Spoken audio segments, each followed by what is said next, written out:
নমস্কার বন্ধুরা, লতি চিংড়ির ভাজি করতে আমি এখানে কড়াইতে তেল দিয়ে দিচ্ছি পেঁয়াজ কুচি। পেঁয়াজটা আমরা একটু ভাজা ভাজা করে নেবো। যতক্ষণ পেঁয়াজটা ভাজা হচ্ছে ততক্ষণ আমরা একটা মশলার পেস্ট বানিয়ে নেবো। তার জন্য নিয়ে নিচ্ছি কাঁচা লঙ্কা আর চিনি বাদাম। ভাজা হয়ে গেছে, এর মধ্যে আমরা চিংড়ি মাছ দিয়ে একটু ভেজে নেবো। এর মধ্যে দিয়ে দিচ্ছি লবণ, দিয়ে দিচ্ছি হলুদ, ভালো করে মিশিয়ে নেবো। আমরা চিংড়ি মাছটা একটু ভেজে নিয়েছি, বা দিয়ে দিচ্ছি কচুরলতি দিয়ে ভালো করে মিশিয়ে নিচ্ছি। এর মধ্যে এবার দিয়ে দেবো বাদাম আর কাঁচা লঙ্কার পেস্টটা, দিচ্ছি মশলা ধোয়া জল। ভালো করে মিশিয়ে নিতে হবে এবং ভালো করে কষিয়েও নিতে হবে।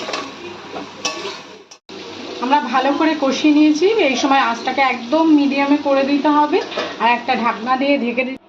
আমরা ঢাকনাটা তুলে ফেললাম। আমার কচুরলতি ভাজি প্রায় হয়ে গেছে। সম্পূর্ণ ভিডিওটা দেখার জন্য সকলকে জানাই ধন্যবাদ। সবাই ভালো থাকবেন, সুস্থ থাকবেন। দেখা হবে নেক্সট ভিডিওতে।